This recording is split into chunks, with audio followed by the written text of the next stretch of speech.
किस तरह के गाने वायरल हो रहे हैं।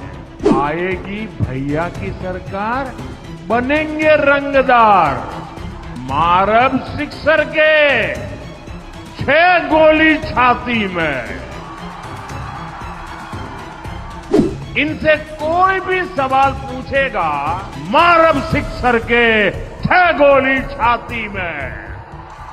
आरजेडी कांग्रेस ने बिहार के युवाओं को भ्रमित करने की बहुत कोशिश की, लेकिन उनकी सारी प्लानिंग फेल हो गई। इसका एक बहुत बड़ा कारण है बिहार का जागरूक नौजवान। बिहार का नौजवान ये देख रहा है कि आरजेडी कांग्रेस वालों के इरादे क्या है। साथियों, जंगल राज के युवराज से जब भी पूछा जाता है कि जो बड़े बड़े झूठ उन्होंने बोले हैं वो पूरे कैसे करेंगे, तो वो कहते हैं उनके पास प्लान है। और जब पूछा जाता है भी बताओ प्लान क्या है, तो उनके मुंह में दही जम जाता है, मुंह पे ताला लग जाता है, उत्तर ही नहीं दे पाते। साथियों, आरजेडी वालों का जो प्लान है उससे मैं आज आप सबको और बिहार को भी और देश को भी सतर्क कर रहा हूं। आप देखिए, आरजेडी के नेताओं के किस तरह के गाने वायरल हो रहे हैं।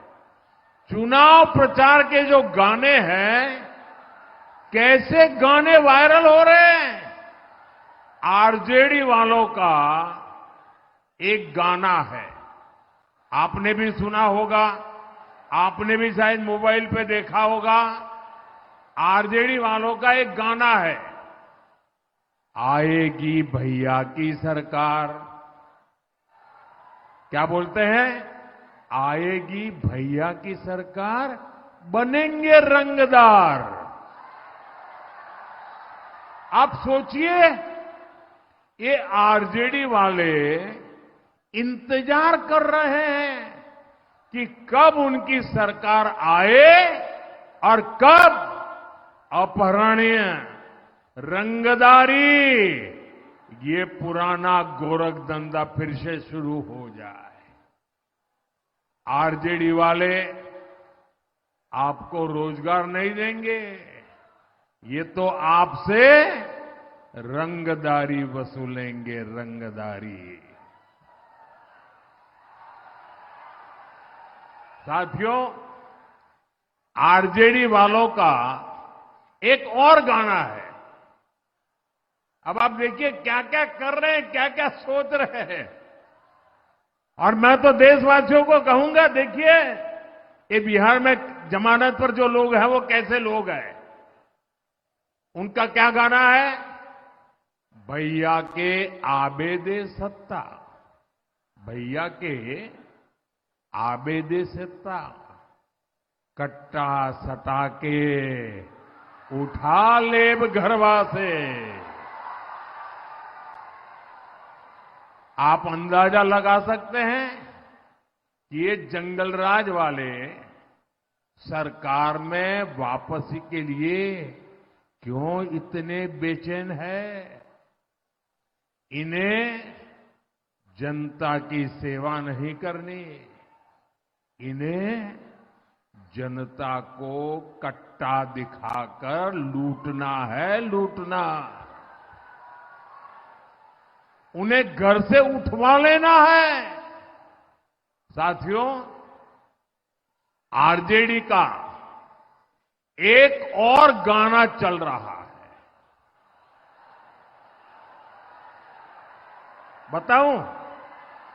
बताऊं कैसा गाना चल रहा है?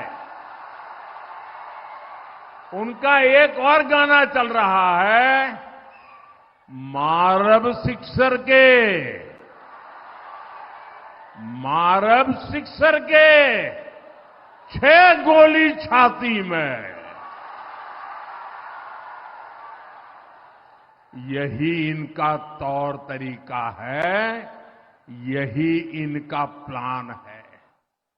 इनसे कोई भी सवाल पूछेगा तो यही जवाब मिलेगा, मारब सिक्सर के 6 गोली छाती में। साथियों, यही जंगल राज की आहट है।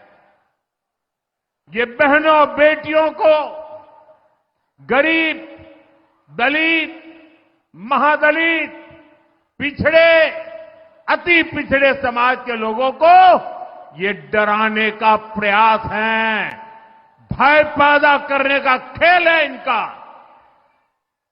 साथियों, जंगल राज वाले कभी भी कोई निर्माण कर ही नहीं सकते। वे तो बर्बादी और बदहाली के प्रतीक है। इनकी करतूतें देखनी हो तो डालमिया नगर में दिखती है। रोहतास के लोग इस बात को अच्छी तरह जानते हैं। साथ ही आप तस्वीर लाए हैं, मैं मेरी टीम को कहता हूं ले लेते हैं, लेकिन आप तस्वीर ऊपर करते पीछे दिखता नहीं है। मैं आपका आभारी हूं, आप ले आए हैं। मैं मेरे टीम को कहता हूं जरा ले लीजिए इनसे भाई, और आप बैठिए नीचे, ले लेंगे वो, बैठिए। पीछे औरों को रुकावट होती है भैया। अंग्रेजों के जमाने में डालमिया नगर की नींव पड़ी थी। दशकों के परिश्रम के बाद एक फलता फूलता औद्योगिक नगर बनता जा रहा था। लेकिन फिर से कुशासन वालों की राजनीति आ गई, कुशासन की राजनीति आ गई, जंगल राज आ गया, फिरौती, रंगदारी, करप्शन, कट कमीशन, हत्या, अपहरण, धमकी, हड़ताल, यही सब होने लगा। देखते ही देखते जंगल राज ने सब कुछ तबाह कर दिया। साथियों, जंगल राज ने बिहार में विकास की हर संभावना की भ्रूण हत्या करने का काम किया था। मैं आपको एक और उदाहरण दिलाता हूं। आप कैमूर में देखिए, प्रकृति ने क्या कुछ नहीं दिया है। ये आकर्षक पर्यटन स्थलों में एक महत्वपूर्ण स्थान हो सकता था, लेकिन जंगल राज ने ये कभी होने नहीं दिया। जहां कानून का राज न हो, जहां माओवादी आतंक बढ़ रहा हो, क्या वहां पर कभी कोई टूरिज्म जाएगा क्या? जाएगा क्या? जरा बताइए ना, जाएगा क्या? नहीं जाएगा ना। नीतीश जी ने आपके इस क्षेत्र को उस भयानक स्थिति से बाहर निकाला है। मुझे खुशी है कि अब धीरे धीरे यहां पर्यटकों की संख्या बढ़ने लगी है। जिस करकटगढ़ वाटरफॉल, उस वाटरफॉल के आसपास माओवादी आतंक का खौफ होता था, आज वहां पर्यटकों की रौनक रहती है। यहां जो हमारे धाम है, वहां तीर्थयात्रियों की संख्या लगातार बढ़ रही है। जागृत देवता हर्षु ब्रह्म के दर्शन करने लोग आते हैं। आज यहां नक्सलवाद, माओवादी आतंक दम तोड़ रहा है।